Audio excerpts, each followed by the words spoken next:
Hello guys, good day. This is Ramsel Miras and I am studying in University of Antique and also taking Bachelor of Secondary Education, major in English. And today I am going to report about physical self and sexual self. I hope you enjoy my reporting. Ang programang ito ay rated SPG. Striktong patnubay at gabay ng magulang ang kailangan. Maaaring may masiselang tema, lengguwahe, karahasan, sexual, horror o droga na hindi angkop sa mga bata. A few moments later. As what I have said, the topic is physical self. So what comes into your mind when I say physical self? So, let's see.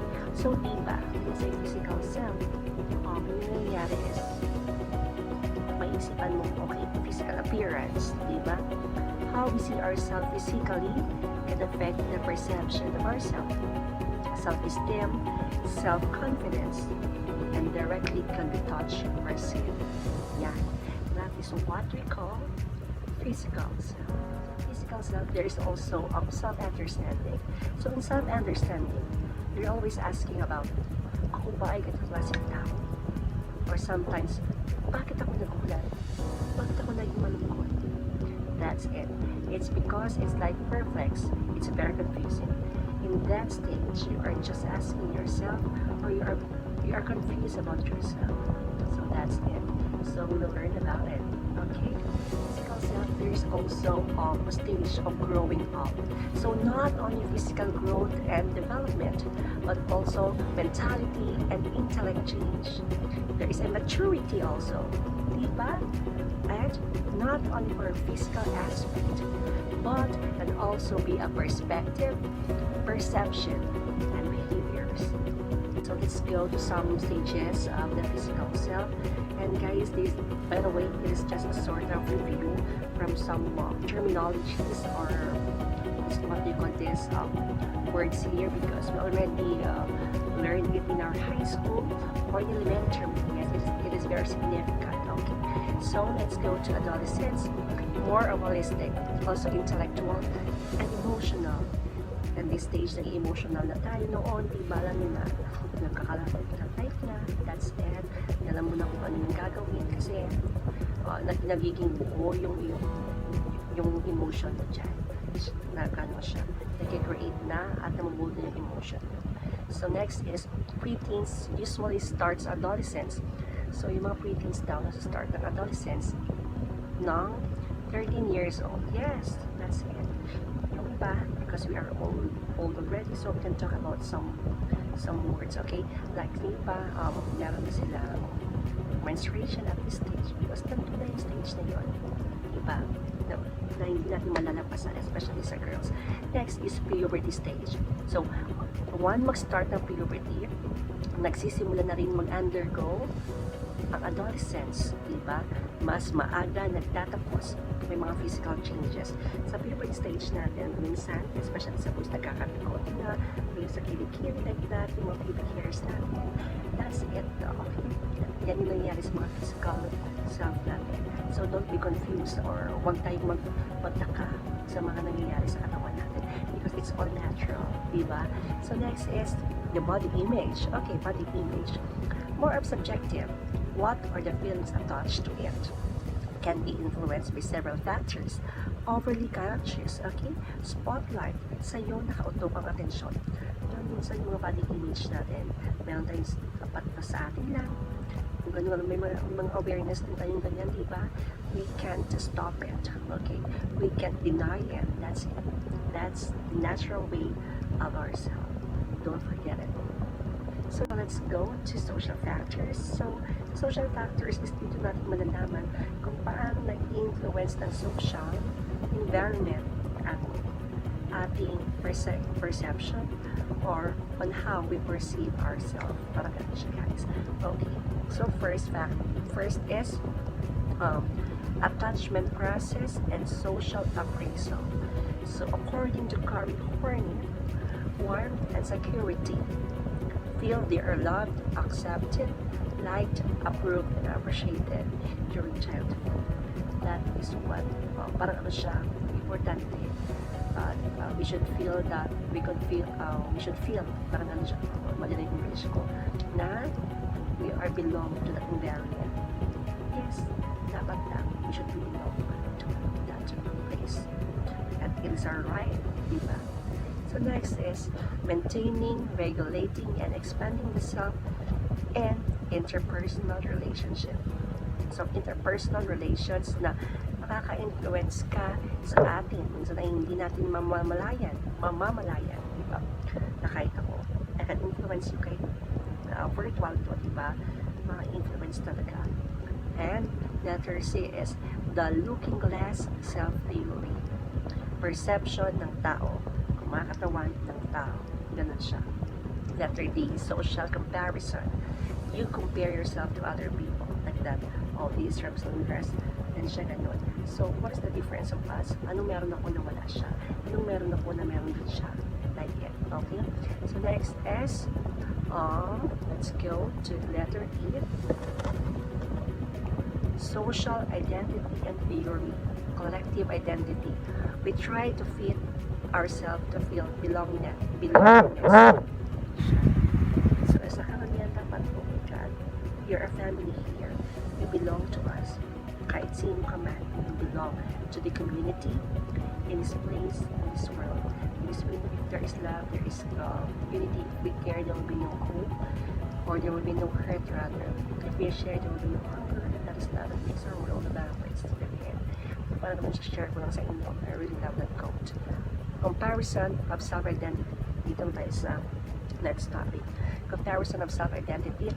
Self-relatively stable. Identity can be just an aspect of yourself. Ganun siya. Identity mo bilang tao. Bilang ikaw. Ano? Next is impact of culture on body image and self-esteem. The importance of beauty. Wow, ganun siya. So, ito yung under niya. Self-esteem, culture, or cultural versus personal standards. So, sa self-esteem is dapat merong self-worth. Ganun siya yung self-esteem. Sa culture can be dictate standards of what is beautiful. Ganun, diba? Group of people's ways of living. We also have our personal standards and preferences.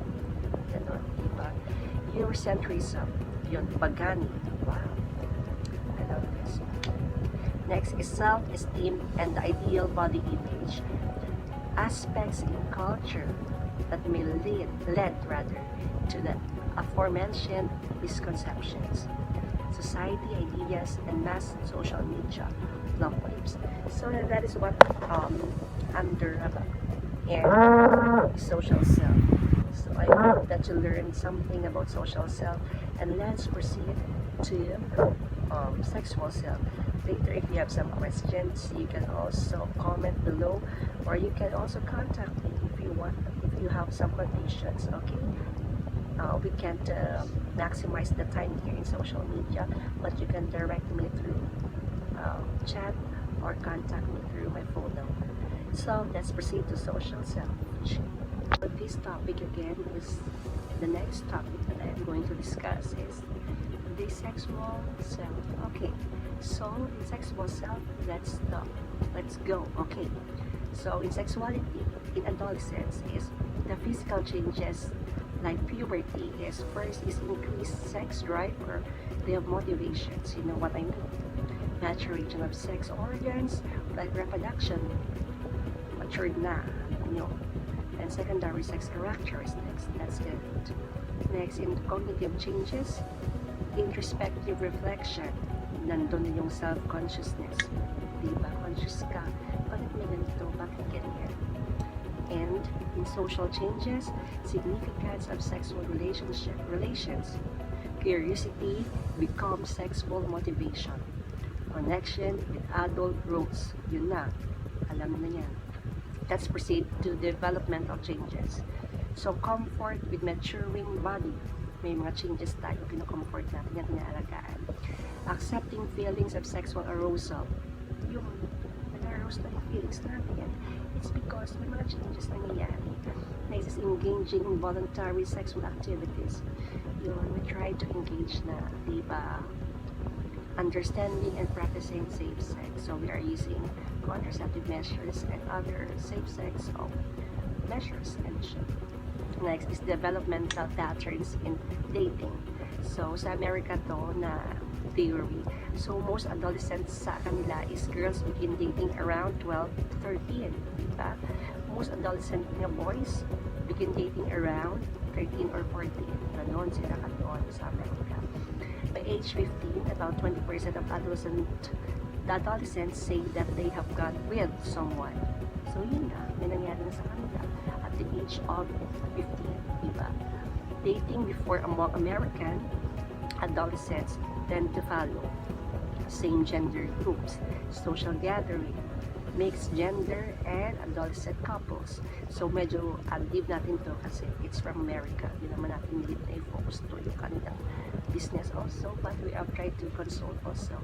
So social scripts, okay. Narito yung expectation for how males and females behave in romantic relationships, shaped the relationship at home, and shaped by the mass media. Yun yung mga influence na kung saan sila nakukuha yung mga ganun-ganun, yung mga social, yung mga behavior kundi nandoon sa bahay and sa mass media as of now, diba? And ganun, sa romantic relationship. Next, in dating scripts tayo, nandun sa proactive and reactive scripts dalawa. So, we have the males. Sa males, dito yung proactive scripts and that includes initiating the date. Sila nagpaplano. Deciding where they will go, controlling the public domain like driving the car, diba? Boys sila ay nag-decision ng mga bagay. Initiating sexual contact, ganun. Kids, kasi mga ganun guys, you know that in your report. And sa reactive scripts, so females tend to follow this type of script. Focuses on private domain, grooming and dress, and yung mga girls responding to the male's gestures in the public domain. Yan, dapat ganito lang. Ganun sila, diba? Ganun yung girls. Next is responding to his sexual initiatives. Ganun guys. Very conscious yung girls. Sorry guys, may ngayong dinosaur namin tonight kasi gabi ko ginawa yung reporting. Okay? Next is, let's go to falling in love. Consensual validation. People like to find in others an agreement or consensus with their own characteristic. Finding this consensus supports or validates their own way of looking at the world. Yan yung falling in love daw. People of all ages tend to have romantic relationship with people who are similar to them in characteristics such as intelligence, social class, ethnic background, religious beliefs, and physical attractiveness. Ganun guys yung ganun sa falling in love. So sorry guys sa mga barriers natin around because we can't stop them because it is from natural. It's not natural. So I'm very sorry if we have that kind of barriers here in our house. Okay, so let's proceed to what influences sexual activities. First is hormones are especially important for boys. Testosterone, surge sparks initial interest in sex for boys and girls. Girls are influenced by estrogens. Boys who are popular with girls and mature in earlier tend to initiate sex earlier than unpopular boys. Ano siya guys, diba? Parents and sexual activity. Parent-child communication. Most effective for females rather than males. With mothers rather than fathers. If communication values attitude for preventing risky and sexual behaviors. Yun yung parents and sexual activity guys. So let's proceed to contraceptive and non-used. Two types of countries have low rates of teenage pregnancy. Is yun yung permissive and restrictive. Diba? May dalawa. So sa permissive there is Denmark, Sweden, Netherlands. Sa restrictive area naman is Japan, South Korea, and Morocco. Ganun talaga guys. They need it kasi minsan to stop the overpopulation of the number of the people in their country. That's what they use. Sa iba naman, di naman bawal kahit ilan, diba? Ganun sila. Next is sexual transmitted diseases. So we should be careful of this. First dominant cases is the HIV and AIDS. So it is the mortality rate of people who have AIDS remains extremely high. So be careful. Next is sex education. So in the Philippines, we don't have any sex education, I think, because it's not relevant to the Department of Education to discuss about this kind of topic to the student. But in America, they are aware of this kind of subject. Next is the sex education. Yun. Then characteristic ng self-education they have there, but we don't have here in our country. So guys, that is the topic about the sexual self. Thank you so much for listening, and sorry for the barriers. Thank you so much. If you have some questions, you can also call me, chat me, or comment down below on my YouTube video or anywhere that I will upload my video.